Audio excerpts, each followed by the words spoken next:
EXP'd Gaming. Launch. Hey, how's it going, everybody? I'm PK of the World. It's alright. And we're here bringing you fucking a new episode of the EXP'd Gaming Podcast. Yes. Well, the now restructured EXP'd Gaming Podcast. Yeah. And yeah, it's a new. Since the episode after going, yeah, no, it's a podcast now. Yeah. No, it's been a bit. Let's see, what has happened since then? Dying. Lots and lots of fucking people dying. Yeah. Other than that, Fallout 4 came out. Fallout 4 did come out. Yeah. Which seems to be getting super mixed reviews. Because people don't... There seems to be the people that have issue with the game are the people who are pissed off that Bethesda churned out another Fallout game. And also don't like that they... somebody described it as Minecrafting Fallout. No. Because it has a building system in it now, and it's like, well, but those games are really popular, and Fallout seems like one of those games that... I mean, there's only so much time you can spend in the wasteland, doing nothing with the wasteland. With the building, though, it seems like it at least adds in the effect of, well, now you're also trying to rebuild humanity. Yeah. Well, I mean, they did... Skyrim had a building set up, but it wasn't very well because you just built a house. Yeah, and that didn't get added in until the Dragonborn DLC, right? Yeah, roughly. Yeah. Or no, it was the one just before. It was Hearthstone. Hearthstone. Or Hearthfire. Hearthfire. Hearthstone is the Blizzard game. So it wasn't... Also, this is going to be the drunk podcast because I'm going to get sloshed. Because I have... It's probably... Well, it was like... I don't know, what's that, like a tenth? Yeah. Or something like that. Roughly a tenth. Yeah, I've got like a tenth of a bottle of rum left. It's Kraken Black Spiced Rum. And it's pretty good. But I just wanted to get it fucking over and done with and gone, because it's just been sitting there in my fucking freezer since just before Christmas. Yeah. Like December 23rd or some shit. And we don't have a whole lot to drink at my apartment right now. Like, we have water, but the water tastes like chlorinated piss. That's nice. No matter where I go in the fucking apartment. I could go to the kitchen, I could go to one of the two bathrooms. Hose water tastes better than my household water. Okay. It's fucking stupid. But yeah, it just kept sitting there, and I had one too many few stray thoughts of, I could totally drink that. That's something I could drink. And then I think, no, I can't, because it's a diuretic. Alcohol's a diuretic. Yeah, it is. If you don't know what diuretic means, diuretic is basically the pee version of diarrhea. It's just something that makes you pee, essentially. Pretty much. Like, it absorbs the moisture from your body and it just makes you piss it out. That's why hangovers happen, is because the alcohol is dehydrating you. Which is why, if you ever drink some fucking water and eat. And eat. It's eat and... eat first. Yeah. Then start drinking. Yeah, or at the very least, like, what I was told you do is, if you're going out and you know you're going to drink, and you get to the destination, order your drink, a glass of water, and then, obviously, your meal. And before your drink gets there, because they always have to give you your water first, Yeah. you down your first glass of water right then, right there, and then you ask for another one. Because you're already forcing water into your system, and then, while you're waiting for your drink and your food, you have a second one to help throw in some more. Yeah. That's how I was taught. That was my mother going, I went to the clubs for fucking a decade and a half. This is how you avoid a hangover. That makes sense. Yeah. My father, though, was pretty much ready to just kind of let me get a hangover and fall off the deep end. I'm pretty certain. That's nice of him. Oh, yeah. Well, let's see. What do we have to discuss? Because I still have some old topics that we used but didn't necessarily use. Yeah. So, well, this one is still relevant. Did Ash vs. the Evil Dead come to its season finale? I'm not sure. I could check. I know it's either come to its finale or it's about to, because they're at the cabin. Yeah. I'm going to say yes. It only says first episode. I'm going to say yes. January 2nd? Yeah, so... Season 1. Yeah, 10th episode. It's called The Dark One. That came out January 2nd. So, by now, there should have been another episode. Yeah. Okay. So, Ash vs. the Evil Dead came out. I've only watched the first episode. Mm-hmm.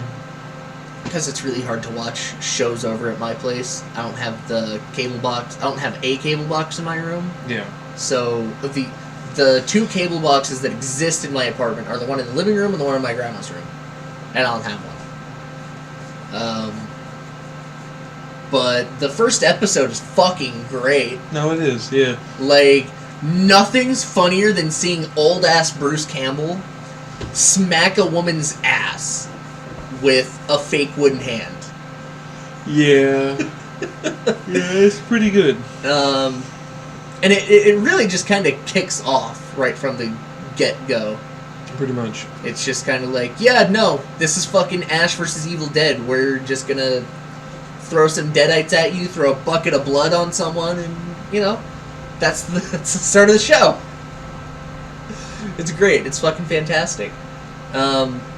Like, you find out that the reason the deadites are able to find Ash again is because he got stoned while hooking up with some chick at some point, and he read a passage from the fucking Book of the Dead. Yeah, it wasn't And it's just like, god damn it.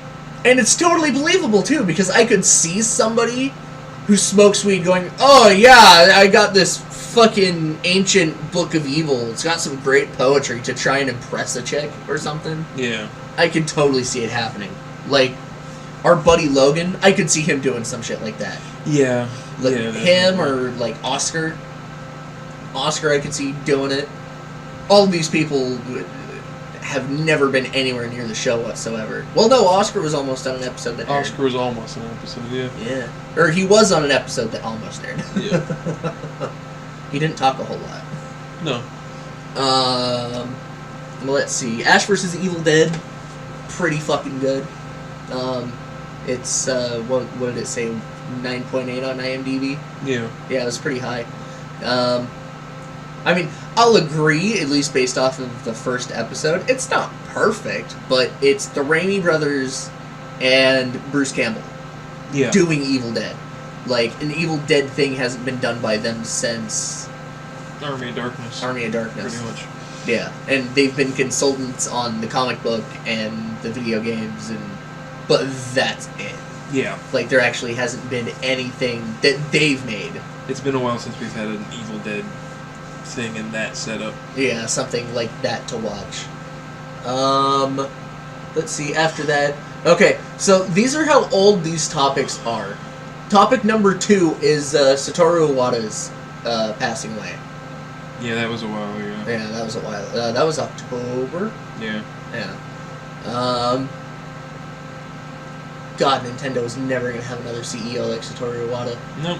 They'll never have another CEO that takes time out of his day to fix an entire fucking Pokemon game. Yep.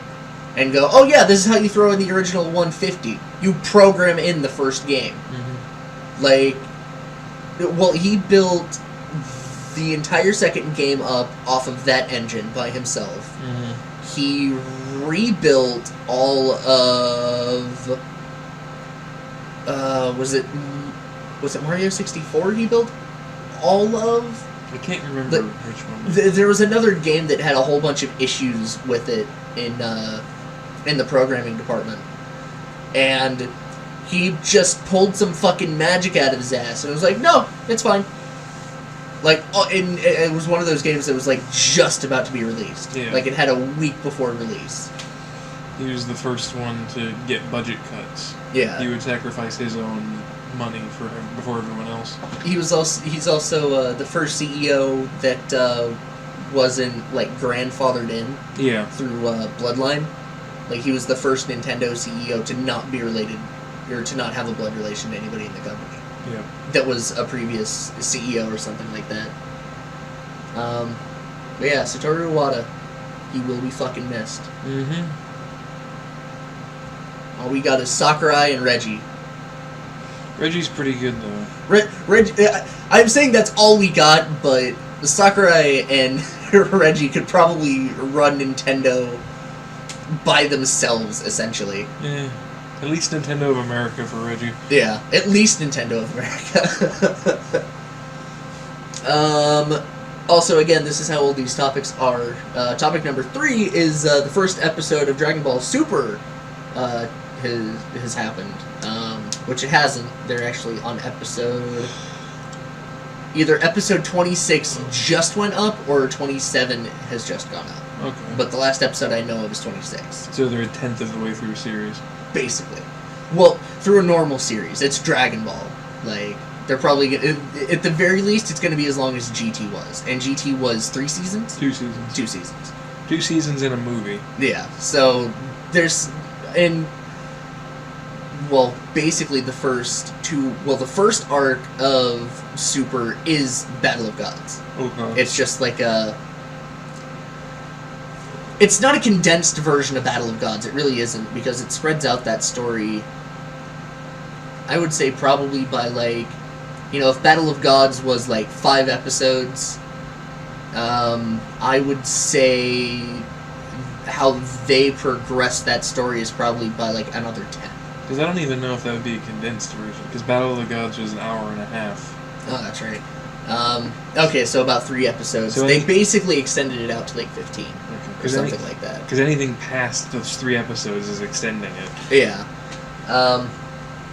So, like, the first episode is all about Goku and his personal life. Like, what he's been doing up to this point and whatnot. If you haven't watched any of the, like, little Dragon Ball special, like, Dragon Ball Z specials that apparently happened every now and again. Yeah. You find out that Goku's profession is he's a turnip farmer. Yes. That is Goku's actual occupation, is he's a turnip farmer. It's fucking hilarious. Because even that he still fucks up. Yeah. And then the second episode is a reference to something that Vegeta promised during the Buu Saga. Okay. Which was when him and Trunks are in the hyperbolic time chamber. When he promises Trunks, or it's him and Trunks are training or something. He promises Trunks that he'll take him to an amusement park if he, does really well at his training and blah blah blah. Okay. Or no, it was before the Buu Saga. It's when Trunks sneaks into the capsule that Chi-Chi or Bulma made for him. Oh yeah. And he's like, yeah, I'll train with Dad. And then he turns into a Super Saiyan. Vegeta's like, well, fuck! The kids can do it! And he promises, yeah, if you do really well at your training, I'll take you to an amusement park. So, and that's the whole second episode, is Vegeta at an amusement park with the briefs. Wow. It's great. It's a good episode. That sounds silly. Fucking hilarious. It's my favorite episode. Because it's literally Bulma and Trunks running around having fun, and then Vegeta doing his cross arms stance everywhere, looking like a sad puppy dog, like, I'm the Prince of Saiyans, I'm not supposed to be here. It's good. Good.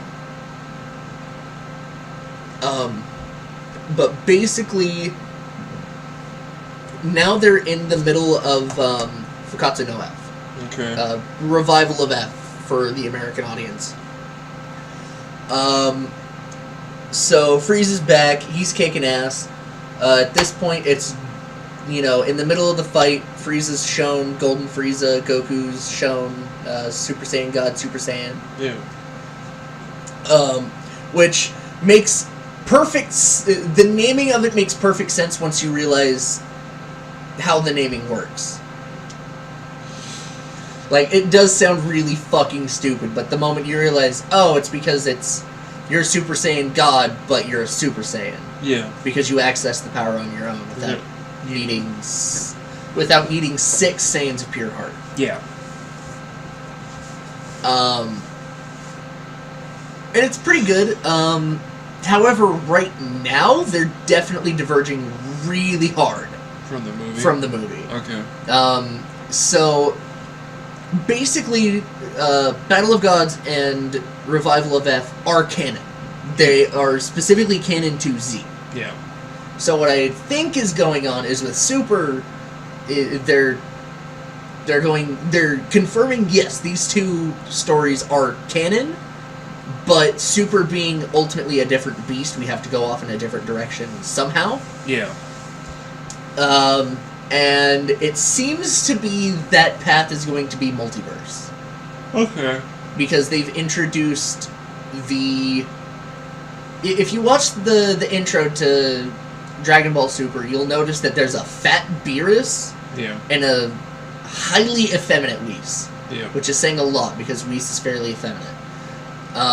So it's kind of like, well, do they go through, like, some changes? Are these some different characters? Well, you find out the fat Beerus is the Lord of Destruction of, like, I think they say Universe 5. Okay. Or some shit. This is a generalization. Yeah. Like, they're just like, oh, he... This was like South Galaxy, North Galaxy. Yeah, essentially. Like, basically, it's when Beerus and Whis are traveling to the Earth to get the Sunday. Yeah. They run into him, and, Beerus is like, oh, what the fuck are you doing here? This is my universe. Why aren't you in your own universe? Blah, blah, blah. And it just kind of escalates into this whole thing, and you find out that I can never remember his fucking name, but the fat Beerus, we'll just call him Fatrus, is looking for what's essentially the Dark Star Dragon Balls. Okay. Like, it's... The concept is, what I'm assuming is there are 7 universes, and within each one of those universes is, like, an omnipotent Dragon Ball. Okay. Like, you go to the 7 universes, you collect all 7 of these interdimensional Dragon Balls, and something happens. So there's 1 in each universe. Yeah. 7. And the fat Beerus is running around to all of the other ones picking up these Dragon Balls. People can't complain about... Yeah, they're gonna bitch about GT, but they're not gonna bitch about Super. People can't complain about the Black Star Dragon Balls anymore, because that's like 3,000 times more ridiculous. Because it's on a universal scale, and just instead of just what was... It was just the galaxy. Yeah, it was just the galaxy. Spread across the galaxy. It was just within the Milky Way galaxy that it happened. Yeah, I think it really is Akira Toriyama going, you guys didn't like Super, or you guys didn't like GT? Fuck you, I love GT. I designed that shit. I designed characters in that. Like, Akira Toriyama is like, alright, you fuckers didn't like GT? This isn't GT, but it's fucking canon. Yeah. I love it. I really do love... I love how Akira Toriyama is going around stuff like that. It's silly. It's fucking great. It really is. But Super's really good. Okay. Like, I really do like Super. Good. I mean, it does definitely suffer from the Dragon Ball Z. Like, it's a Dragon Ball Z series or a Dragon Ball series that still suffers from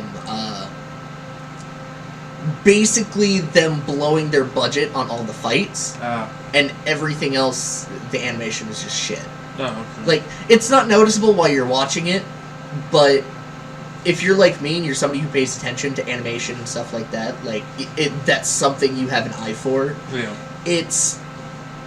There are a few... Actually, there's quite a few frames every now and again, even during fights, where it's like... Ugh! How the fuck is his eyeball up there? Why is it on his forehead? Yeah. Okay. But again, it's like it's in betweens. So like they matter, but ultimately they don't matter that much. Yeah, they don't matter that much because in betweens is where you do your stretching and whatnot. Yeah. Or your it's either called stretching or rubber banding. I don't know. It's one of the two. I've always heard both. But yeah, Dragon Ball Super, go fucking watch it. It's great. On the topic of Akira Toriyama, if you're looking for more anime to watch, fucking One Punch Man. Oh. Like, dude. For the 5 people who haven't watched One Punch Man is fucking great. It's, like, the animation is top-notch. Like, it doesn't seem like there's a budget drop at all. Like, it in a lot of places, it's very, like, a lot of the animation looks like it's something done by, Hiroyuki Imaishi. Yeah. The guy who does, Gurren Lagann, Kill la Kill, Little Witch Academia. Except the artist for One Punch Man, is not the creator. It's actually the artist who did, Ice Shield 21. I don't know what that is, but I'm going to pretend I do. Ice Shield 21 was the football series. Oh, the one I didn't care about. Yeah. It was, I think it was Prince of Tennis's computer. I really hated that. Prince of Tennis was boring. But like I said, the animation though is top notch in quality. Yeah. They just got confirmed for their 2nd season. So there's only 12 episodes right now, and the story kind of ends on like this. You know, we'll see you in season 2. But apparently, the company that does One Punch Man is like notorious for hyping up a series, and then just fucking stop. They basically Gainax it. Okay. Like they'll do the 1 season and then just fucking cut it off and go, nope, that's it. 12 episodes. That's all you get. Fuck off. But apparently the creator fought like tooth and nail. Fuck no, season 2, assholes. Yeah. Like we're gonna ride this train till fucking nobody wants on it anymore. And then we're still gonna drive this fucker. I love when artists, or when creators do that. They're like, no, this is something that's going to happen. Yeah. Even if I have to yank money out of my own goddamn pocket, this is something that's going to happen. Yeah. Yeah, if you want to see, like, how One Punch Man happened, go look up the webcomic 1, which was where One Punch Man started. And then the story got popular enough that it got serialized by a manga company. I'm not sure if it was like Jump or one of the other companies. Yeah. I don't know. But it got serialized. They hired on the guy who does Ice Shield 21, or did Ice Shield 21, to do the artwork, and yeah. That was just went on. Yeah, it just kind of worked out.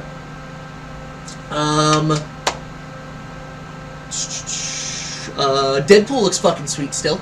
Yeah. Deadpool looks more and more impressive the more and more I see stuff for it.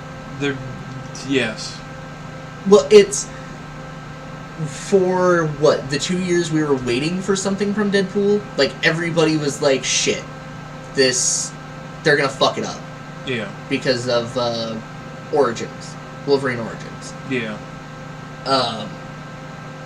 And they haven't. Like, I remember when they first announced, what the MPAA rating was probably gonna be. They're like, oh yeah, PG-13, and everybody was fucking furious. Yeah, because it wouldn't be...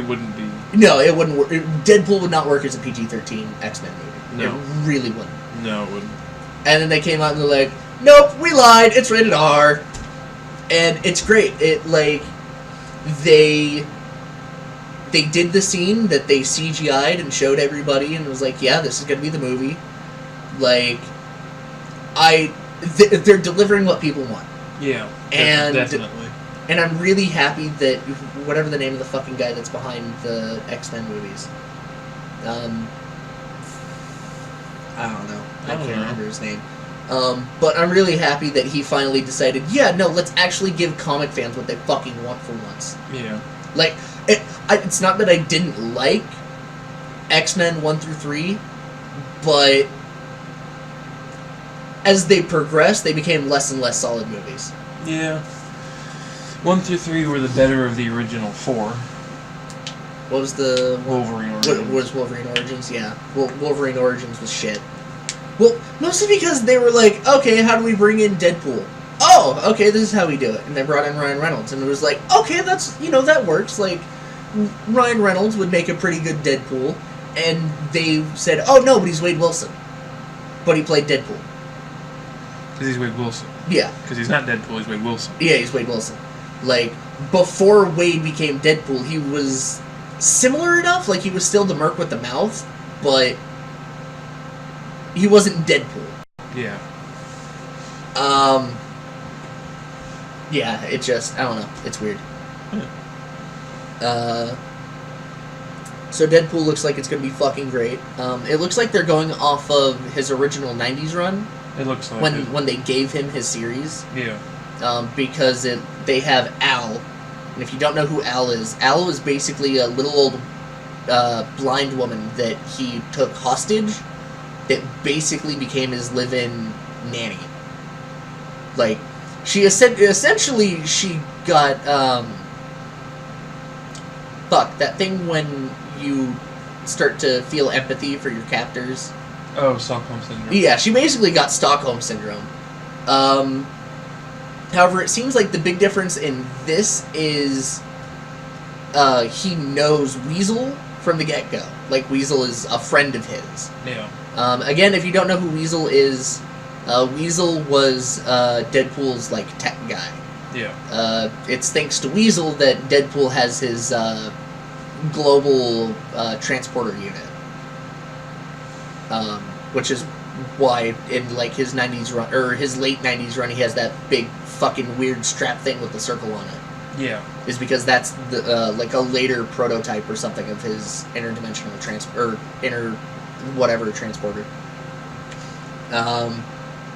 But yeah, the guy who they got, the new guy that they got to play Colossus looks fucking cool. Yeah, he actually looks like fucking Colossus from the fucking books. Yeah, no, he looks good. He doesn't just look like Metal Mario. I'm sorry, that's what they did with Colossus. They made him look like Metal Mario. Yeah.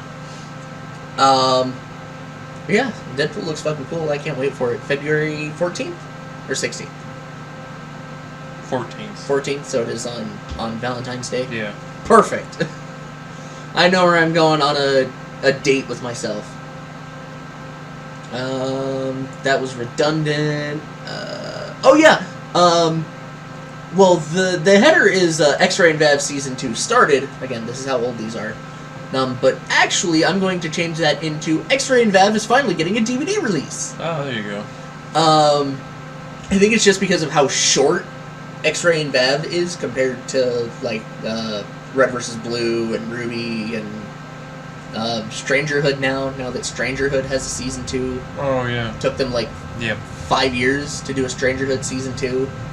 I had no clue. Strangerhood totally fell under, my radar. Mm-hmm. Like, I knew of it, but it was like... I'm not really sure what a Rooster Teeth Sims machinima would be like.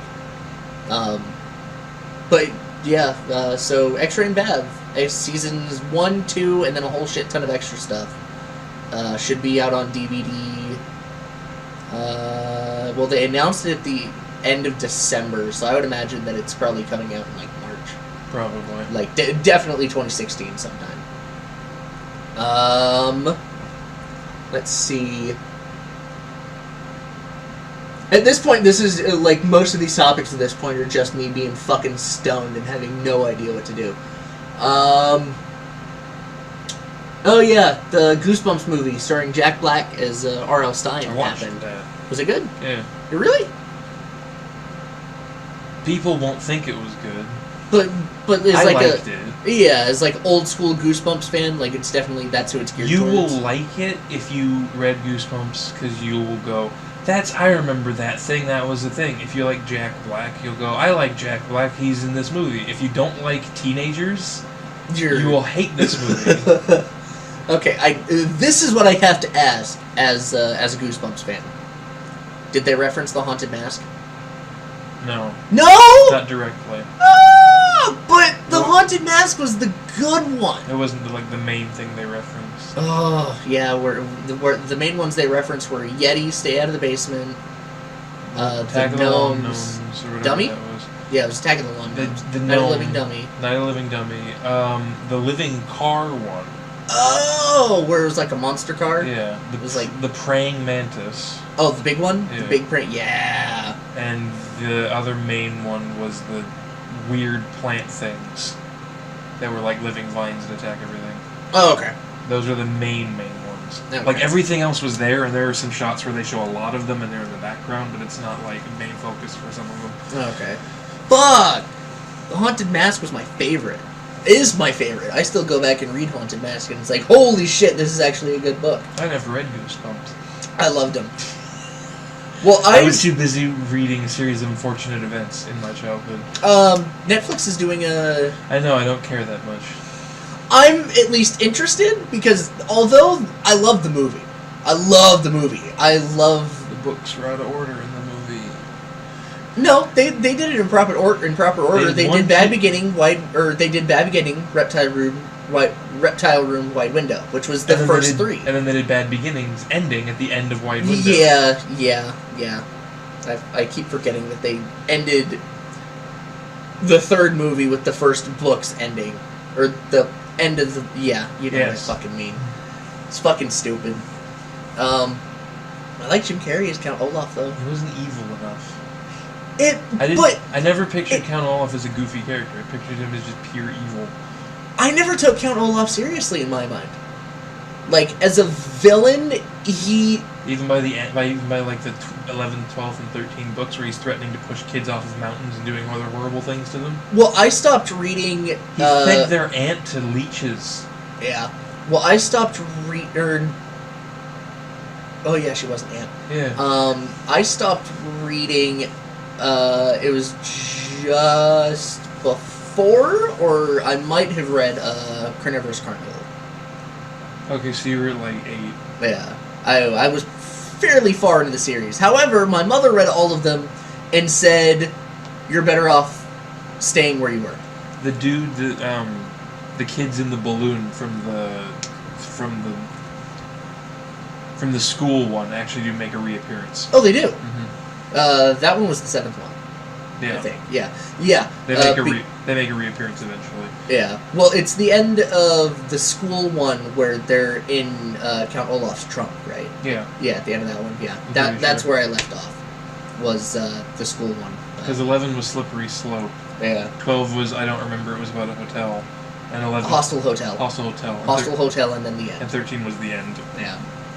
I remember seeing it, like, I didn't know it'd come out, and then it was on bookshelves fucking everywhere, and it was, like, twice as thick than any of the other books had been, and it was a thick book. Yeah, and it was like, oh, holy shit, and then my mom basically told me the ending without telling me what actually happened to the kids, and it was like, it's kind of a cop-out. Yeah.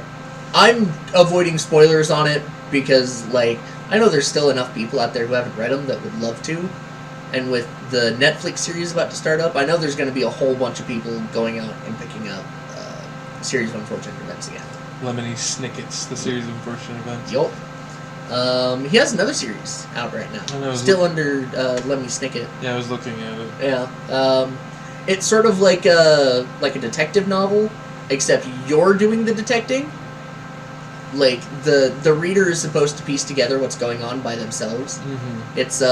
It's a young adult, or it's either young adult or like early teen is what it's under, I think. I like to avoid the moniker young adult because that kind of delegitimizes a book in my mind.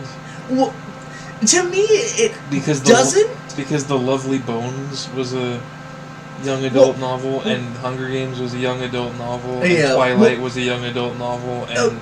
Okay, I will give you that, but one of my favorite books of all time, the Nicholas Flamel series, was under the young adult moniker, and those books are fucking fantastic. Like, if anybody has ever read Jim Butcher's Dresden Files books, they're like the Dresden books for a younger audience, is what The Alchemists are. Okay. Or the Nicholas Flamels are. The first one is called The Alchemist. The second one is called The Magician. Nicholas Flamel was an alchemist. Yep. He was a real alchemist. Yeah, he was. I didn't know that for a long time. I knew that because I'm a geek. Well, I didn't... It was before I had constant access to the internet. Yeah.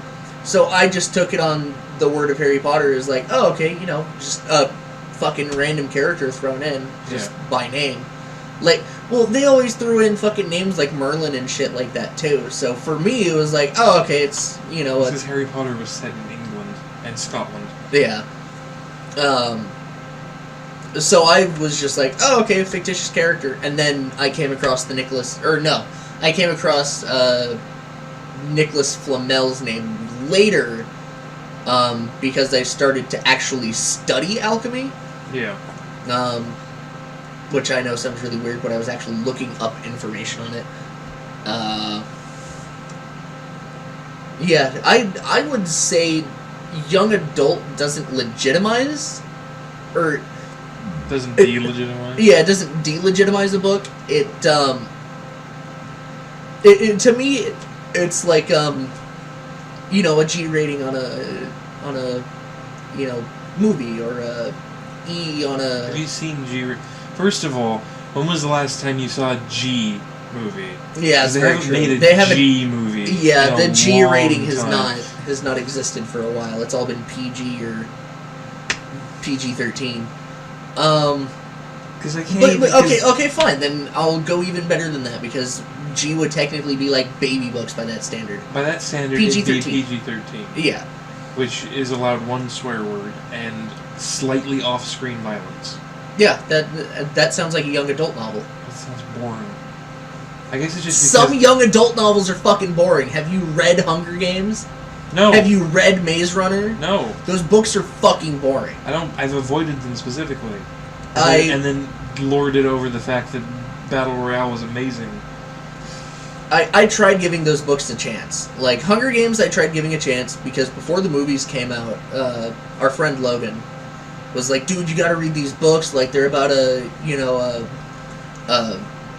like, technically post-apocalyptic society that, you know, this is going on, blah, blah, blah, and this and that. It's post-thing society, where a thing they never described happened that made everything bad. Yeah, like, I want to say most people just describe it as a post-totalitarian society. They barely do that in Maze Runner. They, half-explain why everything's screwed up. Yeah, they're just like, oh, fucking assholes. It's like, that's it. It's just someone was an asshole at some point. The same thing with, what's the other one? Divergent.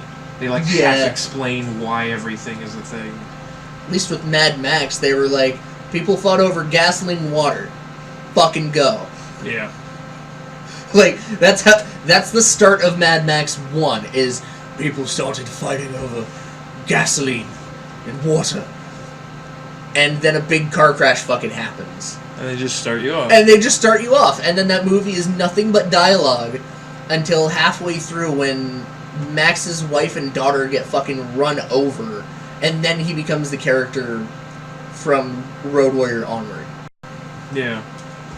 Like, they, it's just I love all of the Mad Max movies.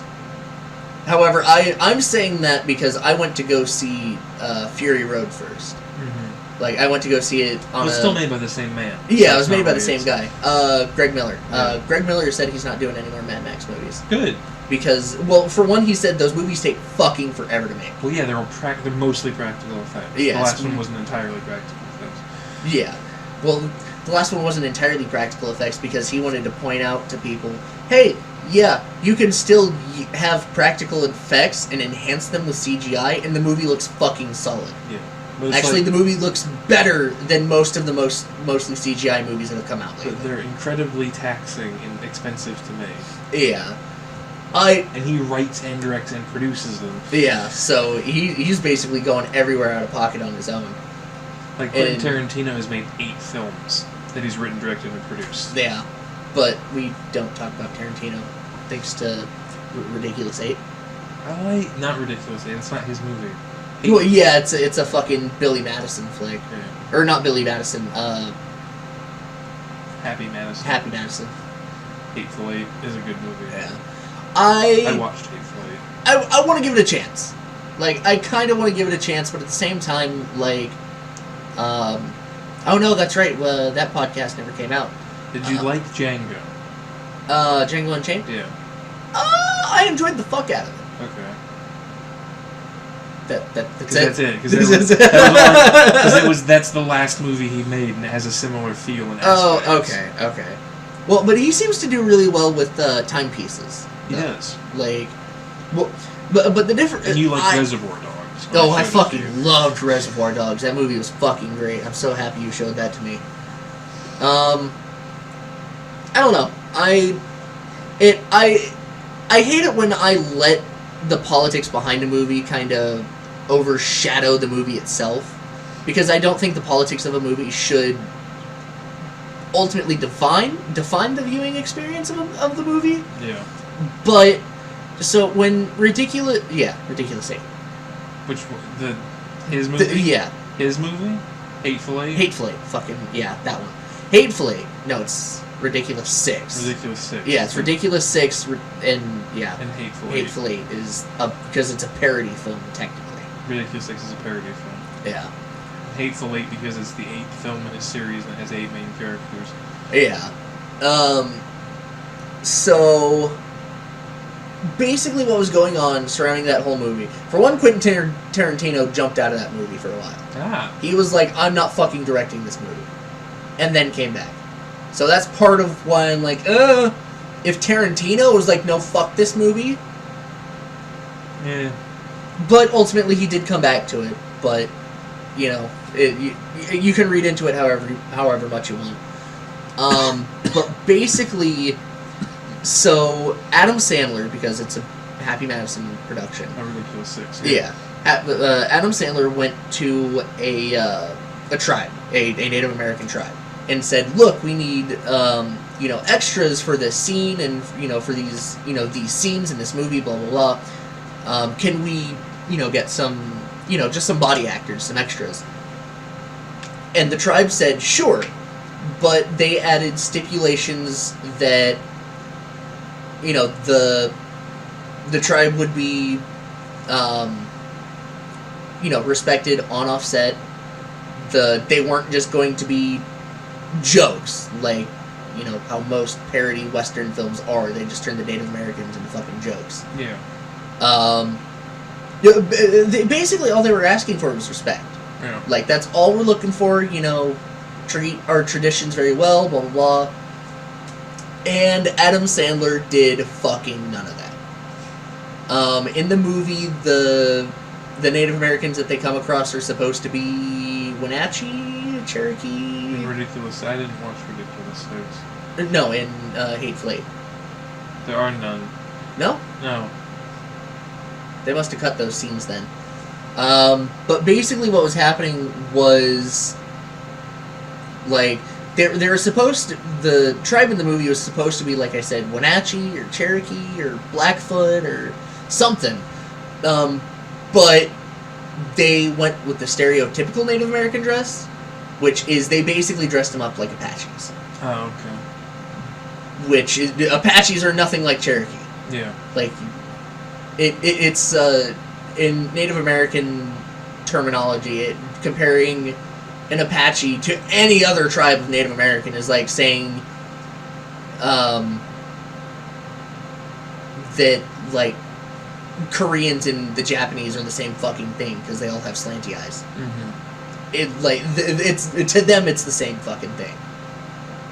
And so the extras that they hired, they boycotted the film. They picketed. They did everything because there were terms that were agreed to that were not followed.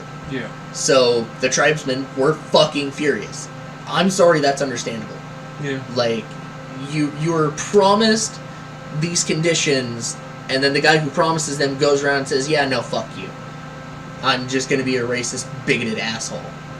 Well, I don't want to say that, but not being empathetic. Because that wasn't...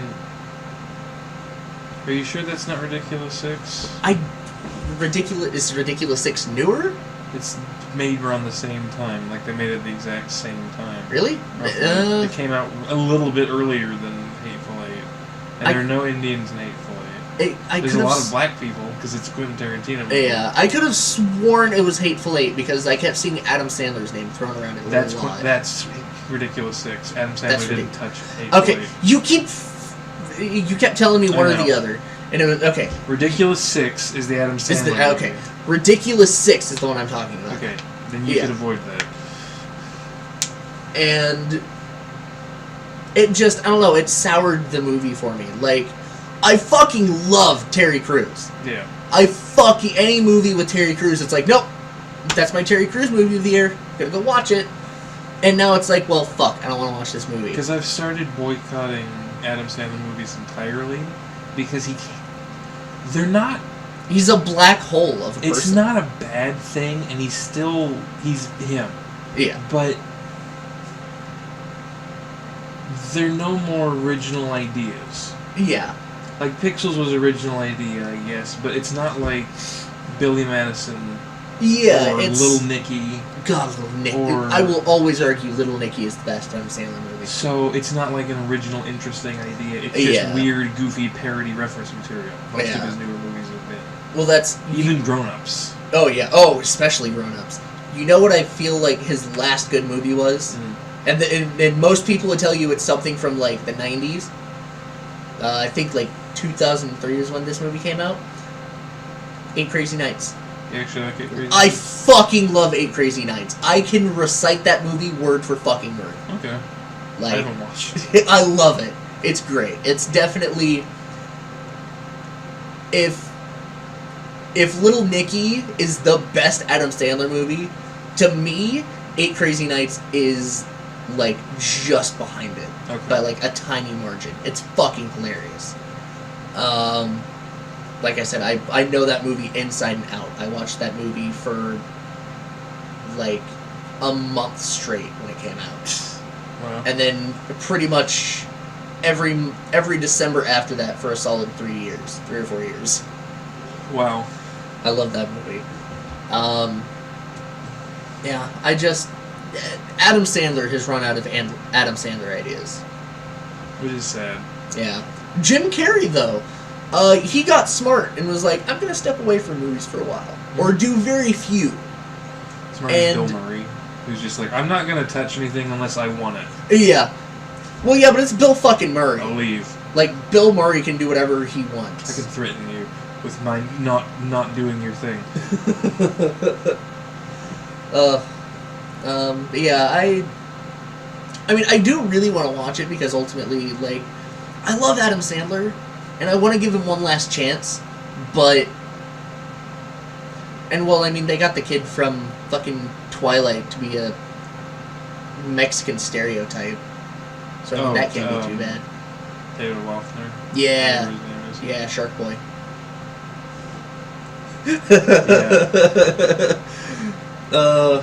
I swear, there's people that know him as Jacob from fucking Twilight, and then there's people that know him as Shark Boy from Shark Boy and Lava Girl. Yeah. And those are the people who are like, I don't know what you're talking about. Twilight? He was Shark Boy. He was awesome and attractive then. He put a lot of effort into that role. He really did. But of course, he in that movie, though, he sort of played, who was the fucking super nerdy, fanboy from, Spy Kids 3D? Oh. He was like he was super douchebag.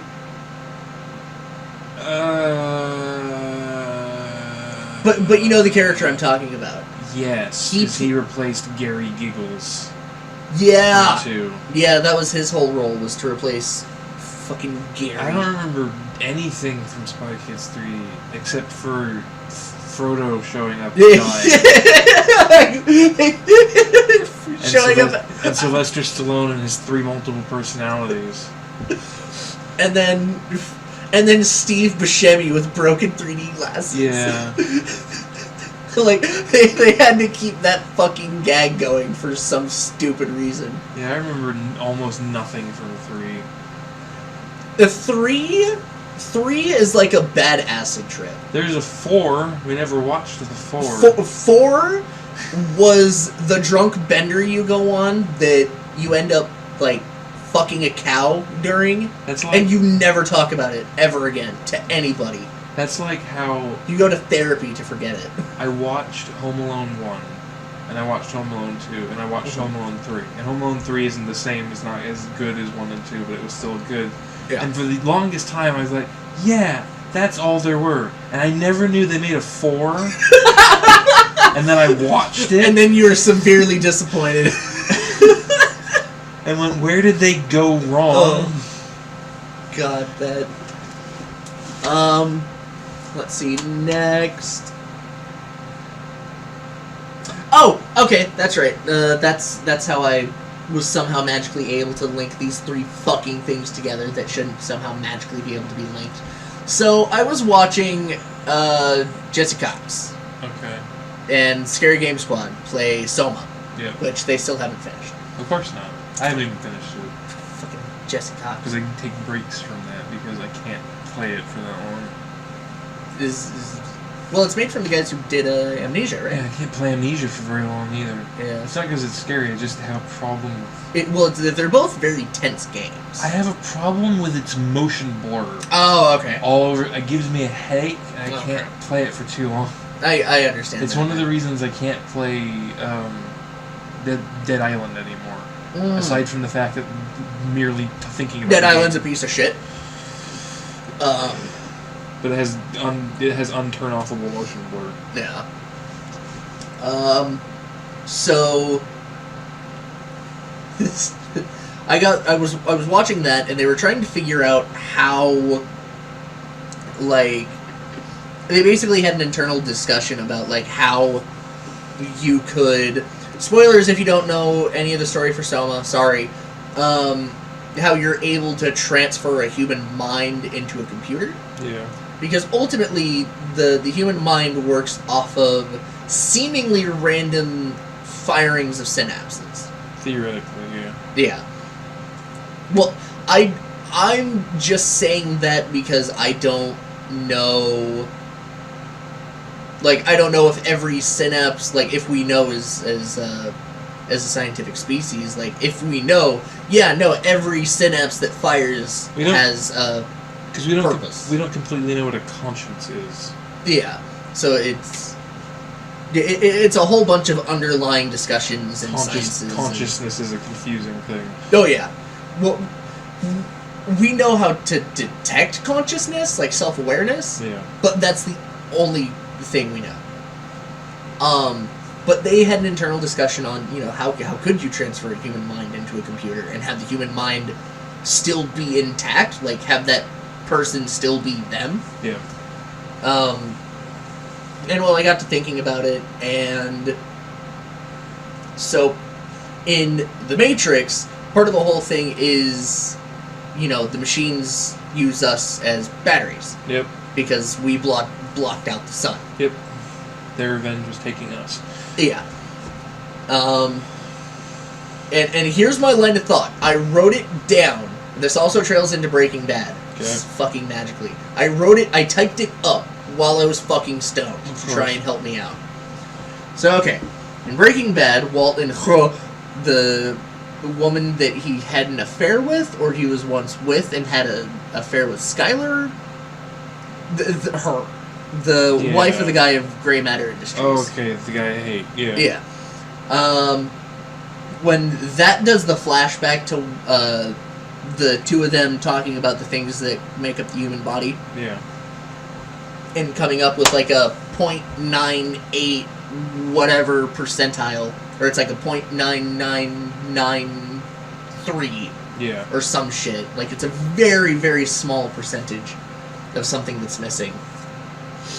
But when that happens, you know, they're trying to figure out, well, what's that small little tiny percentile that's missing?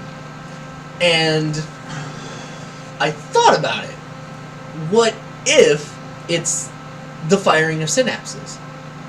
Okay. Because it's an electrical charge, so it's it's something being pulsed. Yeah. It's electrons and all of that just going boom. So what if that charge of plasma, which is what electricity basically is that missing point whatever percentile? Okay. And like, because it's on such a small scale, because I think the synapse is the smallest. Well, I mean, outside of like cells and whatnot, but it's like one of the smallest things in the human body is a synapse. Yeah. So I was, like I said, I was stoned and I was like, oh yeah, I wonder if that's how that works. It's synapse is firing, but when you're dead, they can't measure that because you're fucking dead. Yeah. Like, that was my train of thought. Okay. Yeah. But basically what I wrote down after that, I got the rest of the thought out. What if the small percentage is the electrical discharge of synapse firing? And, oh yeah, in Soma, the crew is also being used as, like, life support and batteries, because they ultimately have to keep the thing that's trying to keep them alive, because it's a machine. Yeah. So it's sort of, the machine has to matrix them to protect them. Because the machine in that, the whole reason the machine exists is for humanity to stay alive. Yeah. Yeah, just weird, stupid little thing that came to mind. A idea on Chappie that I had that you probably don't want to listen to. It was just me being fucking stupid. I was like, oh yeah, Chappie has a similar plot to RoboCop. Oh, okay. The thinking on that one, again, I was stoned, was... So in RoboCop, the idea was they needed RoboCop because the other guy was trying to make the big fuck-off robots. And 209. Yeah, the 209s. And so the idea was, oh no, we need to make... we need to have that, but, humanoid, because ultimately we need somebody piloting the thing. Yeah. We need to have a human with emotion and, thinking skills to be able to police people, not a fucking robot. Not a robot. Yeah. And Chappie was basically the same idea. Like, well, a reverse idea, because evil Hugh Jackman had these big fuck-off robots, but they were piloted by humans. Yeah. While the idea that Sigourney Weaver went with were these, easily controllable robots. Yeah, these easily controllable robots that had simple AI complexity. And Slumdog Millionaire wanted to make consciousness. Slumdog Millionaire Zuko wanted to make consciousness. I fucking forget that he played Zuko. Oh, I feel so bad for him. He was in such a shitty movie. Yeah. Made by M. Night Shyamalan. But then he came back and was in Chappie. So... There was a podcast I was listening to that reminded me of this because I saw it one day while I was out working with my coworker Bobby. Okay. Mannequin sign holders. Creep me out. They're fucking stupid. They're creepy. Yeah, because at first glance you think they're fucking people. Well, because mannequin sign holders usually have a motor behind them, so their arms will move in a circle. Yeah. So it's like, oh look, they're dancing like a person. And then you get up close and you just see these little tubes sticking out of where arms should be, just kind of twisting. That's like, well, that's fucking lazy. I was parked up next to one, and I was sitting there. I was like, oh. And I looked over, and it was pointing at my car, just the head. Oh, man, I couldn't look away the entire time the light was red. It's just... Don't fucking look at me like that. And actually, topic number 13 is podcasts. Oh, okay. This is a podcast. This is a podcast. This is the podcast. It's on nothing currently, other than YouTube, because I'm lazy. And we don't want to try and figure out SoundCloud for right now. I'll figure it out at some point. But I like podcasts. Yeah. I didn't used to listen to podcasts, and then I think you had me listen to Cox and Crendor was the first one, right? Probably. No, it was Cox and Crendor. Because then you showed me Co-Optional. Oh, yeah.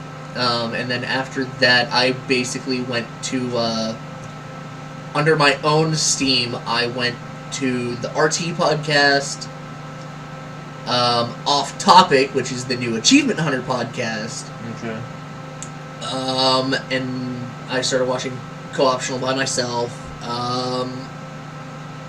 God, I have like 5 or 6 fucking podcasts that I listen to. Creature Talk is one of them.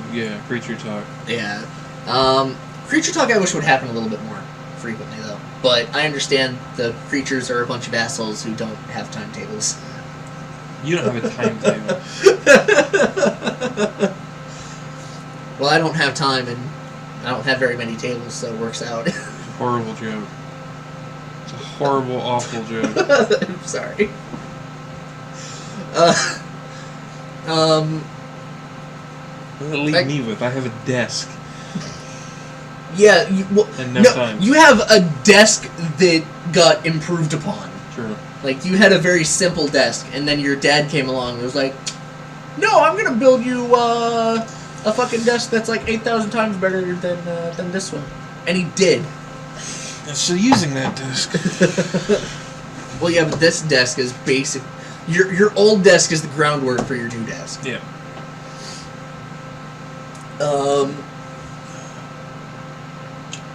I forgot. Do any of the Yogscast members have podcasts? The Yogpod is podcast. Well, I didn't know about Yogpod. There's the Yogpod and there's Hat Chat. Hat Films has their own? Yeah. Okay. There's a Hat Films podcast. I thought Hat Films would have one of their own. Don't think there's any more Yogscast related podcasts Outside of those two. that I'm aware of. That you're aware of. I love that. I would definitely say, though, like, my favorite podcast has to be a pretty decent tie between Off Topic and Cox and Crendor. Mm-hmm. Because Cox and Crendor is only a half hour-ish per podcast. Because it was designed to be a morning show originally. Yeah. So it's short, sweet, to the point, and it's the exact levels of Jesse Cox and Crendor that I want. Yeah. Because Crendor's fucking stupid, and Jesse just fucking giggles. That's all the podcast is for half hour. And it doesn't need to be that long. Because if it's any longer, they start winding off. Yeah, they're doing. They're just like, fucking, did you hear about this thing? The latest co-optional with John. Yeah. JonTron. Fucking hilarious. It's fantastic. Have you listened to it yet? No.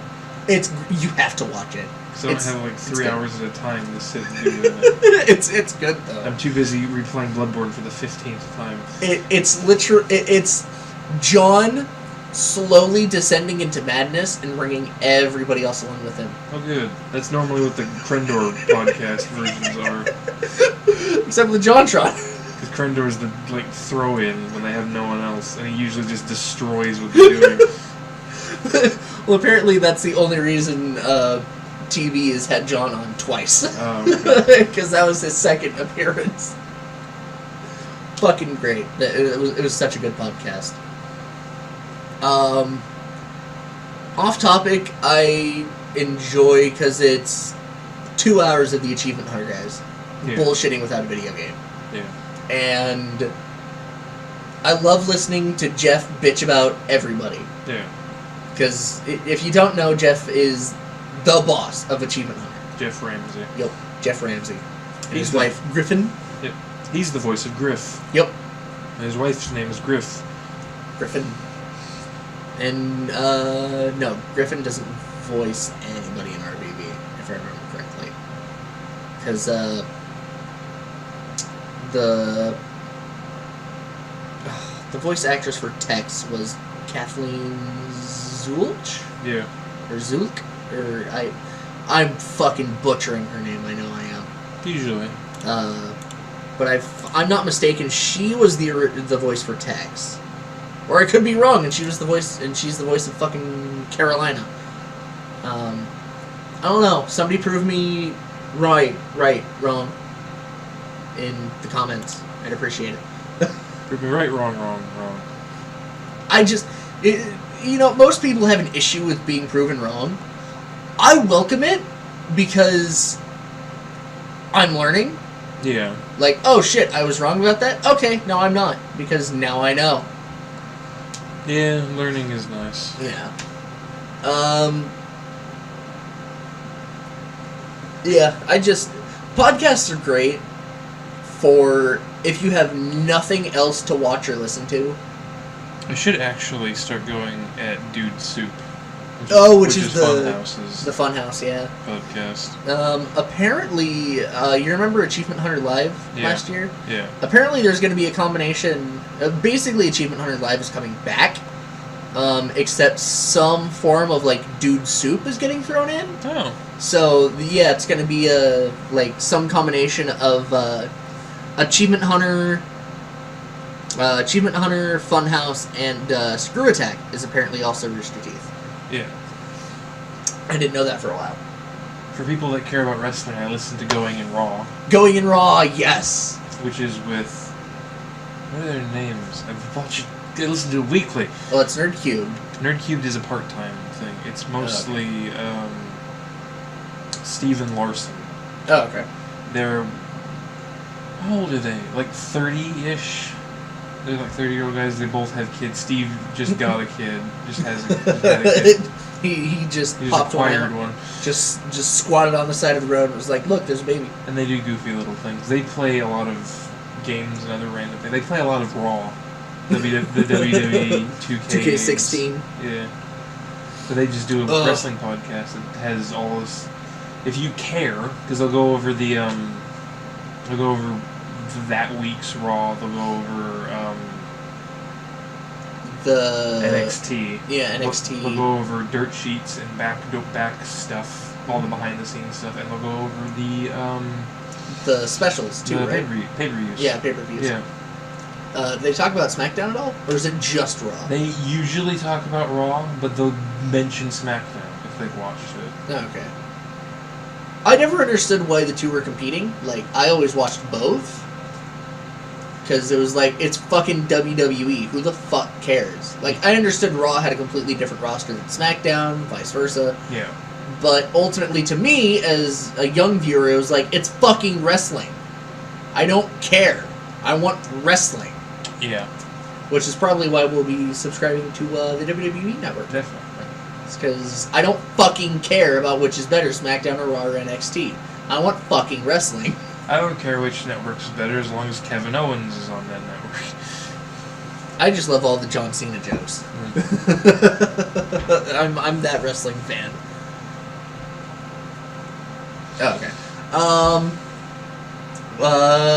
Let's see. The last thing is a segment that I'm not sure if I'm not sure if I brought it up in the last podcast, because it's been a while. But, so, to help give the show a little bit of structure, I am instigating a segment. Okay. A new segment that's just going to be animation. Animation on YouTube. Animation on YouTube. Yep. Basically, when I go... What this means is I'm looking specifically for, like, a channel that is either somebody, an artist, like, animation channel. Okay. Or, like, the one I'm about to suggest, like, it's centered around... Basically, it has to be centered around animation. Okay. And ultimately, like, one team or individuals, or, like, it can't be, oh yeah, we're an animation channel, like, Cartoon Hangover. Okay. It can't be a group. It can't be a group. It has to be an individual or, like, a company. Okay, have a submission eventually. Yeah. And, like, Cartoon Hangover is still sort of that group mentality. Yeah. Because it's run by Fred Rader Animation. Yeah, yes. But there's so many different types of content, and a whole shit ton of them are Pendleton Ward. Yep. I love Pendleton Ward. Like, Adventure Time is fucking great, and thanks to Adventure Time, I got fucking Steven Universe. Yeah. Like, thanks to Pendleton Ward, I got my favorite cartoon in the universe. Mm-hmm. But I just... You can only take so much content from one producer. Like, I feel like Pendleton Ward... If I want something Pendleton Ward, I'm just gonna go watch Adventure Time. Who makes We Bare Bears? It's not Pendleton Ward, I just don't know. No. Actually, it might have been somebody who worked on Adventure Time, though. Because it has a similar art style. Yeah, because, well, it's sort of the mentality of, you remember Flapjack? Yes. A whole bunch of artists that now have shows on Cartoon Network started out on Flapjack. Pendleton Ward was one of those I animators. feel so sorry for the people that started out on Flapjack. Flapjack wasn't bad, though. It's nightmare-inducing. Yeah, okay, it is very... Like, there are a few episodes where it's like, Cartoon Network let this shit air? Is you fucking kidding me? But anyway, the channel / series I'm going to suggest now is Animalu. I believe that's how you pronounce it. I don't know. It's Brazilian. Yeah, it's a Brazilian animation. The spoken language is Brazilian, but they subtitle. They closed caption everything in English, which is fucking amazing. The animation is great. The main character Animalu is fucking adorable. The animation is crisp and clean. It's solid. Like, it really is. I wanted to start doing this segment because as an artist, I love going out and finding new stuff like Animalu. Yeah. Like, I love finding new, interesting things to go, ooh, how can I, sit here for hours watching it frame by frame to study the art style and how they make things move. Which is basically what I did with Steven Universe. Mm-hmm. And it's the whole concept behind the channel is it's a vlog run by an animated individual. Think drawn together, but a vlog, basically. And it's a solid idea. Yeah. It is literally just like this animated character answering questions, depending on, like, there are actual episodes of, like, there are actual vlogs, like 1, 2, 3, but then there's, like, I have a Q&A sub-series, and it's her doing Q&A, and they started off, like, the first 2 or 3 videos on the channel are all behind-the-scenes stuff. Like, how we came up with the character and stuff like that. However, my problem is they aren't closed captioned. Oh, these are Brazilian. Yeah, so there's... And is the language just called Brazilian? Yeah, Brazilian. Okay. They're from Brazil. They are Brazilian people, and they speak Brazilian. Okay. Which is a dialect of Spanish. Spanish? Spanglish? Because every... That shitty Adam Sandler movie? Because every country in Southern America speaks a different form of Spanish. Some different dialect? Yeah. Okay. But, yeah, the website is O Surreal Mundo de Animalu. So, O space, hyphen? Parentheses. Parentheses, sur, S-U-R, parentheses again, real, mundo, M-U-N-D-O, de Animalu, D-E-A-N-Y-M-A-L-U. Like I said, it fucking adorable to look at. It's really funny. If you're a fan of pink shit, go watch it.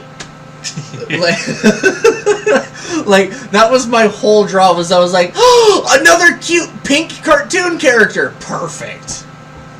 Like, that's exactly what I need, is another pink and... God, this actually had a... Like, this isn't... The tie I'm wearing right now isn't pink, it's, something else. Salmon. No, it's not. It wasn't salmon, it was like, It was originally not pink. Yeah, it's like a... It's technically like an off pink. But when I look at it, it's like, it's pink. It looks pink to that shirt. It's fucking... Yeah, I'm in all black with a pink tie, and it's like, yeah, no, that's pink. But yeah. Fucking, I love Animalu. It's funny. Yeah. Also, like, really quick, I'll throw in, I Am Prickle. I like their animation. I don't want to say he or she because I don't know if I Am Prickle is no spaces. I love their art style. Yeah. They do a series called Shit Demons. I love Shit Demons. Shit Demons is fucking hilarious. But yeah, is there anything you want to bring up? As a channel? As a channel or before we roll out? I like Bedfellows. Bedfellows? There's an animation channel. Oh yeah, they did do an animation channel for Bedfellows. Yeah. The comic came out first and then they did the animation. The comic came out first, and Bedfellows, they did a YouTube channel that's very, very heavily censored from what the original Bedfellows is. Well, yeah, but the original Bedfellows, I mean... But it's really fun. It's good. Yeah.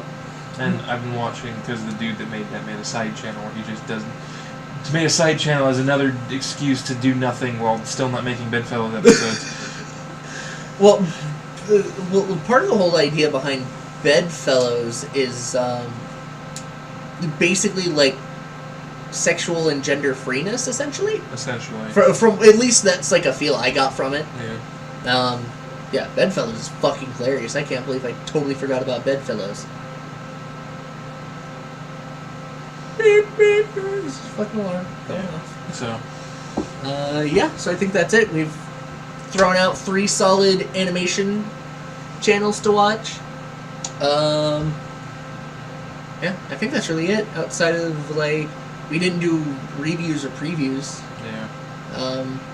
But of course, I don't think you've played anything new outside of EDF. Oh, the EDF 4.1. Yeah, the new EDF game, the new Earth Defense Force. Which actually you did a review of on an episode that went up, right? I'm gonna assume yes. Like, you had nothing else to talk about, and you were replaying EDF, and you were like, fucking EDF, it's a game. I think so. Yeah. Or that might have been one of the many, many episodes that has not gone up. Like, for as many episodes as we have, double or triple that number. Yeah. For how many episodes have just gone fucking on the wayside. But yeah, I think that's really it. I mean, I've played some new stuff, but I haven't finished fucking either one of them. Nothing I can really talk about. Yeah, same here. Like, I could give my first thoughts on either one of them, but it's like, I'll just wait till I'm done. There's not really anything that's coming out game-wise that I kind of want to talk about. Like, nothing that's really... Miskatonic should be coming out soon. Yeah, Miskatonic. Yeah, the Miskatonic. February 4th, Twilight Princess HD for Wii U. That's right. Which is coming with a Midna riding a Wolf Link amiibo. I thought that was the special edition, or is that just the standard? I don't know if that's the standard edition or not. That's Okay. an edition. That's the edition I'm buying. Yeah, isn't it supposed to be fucking huge, that amiibo? It's a big amiibo. It's huge. Compared to those, it's a big amiibo. Yeah, well, there's a Yoshi's Woolly World one. The Yoshi's Woolly World is big. huge It's because like 6 inches. The Yoshi's Woolly World one is huge because it's made of yarn. Literally made of yarn. Well, the other ones are too, but it's more of like yarn wrapped around the Yoshi amiibo. Yeah. Basically, from what I understand. That's it. Yeah. That was all the video games we wanted to talk about. Fucking none. This is supposed to be a gaming podcast, but we just kind of bullshit. We had to recover over everything we missed the past 2 episodes. Didn't work. Yeah. Which was death. A lot of people fucking died. Yeah. To timestamp this, Alan Rickman died yesterday. 2 days ago. 2 days ago.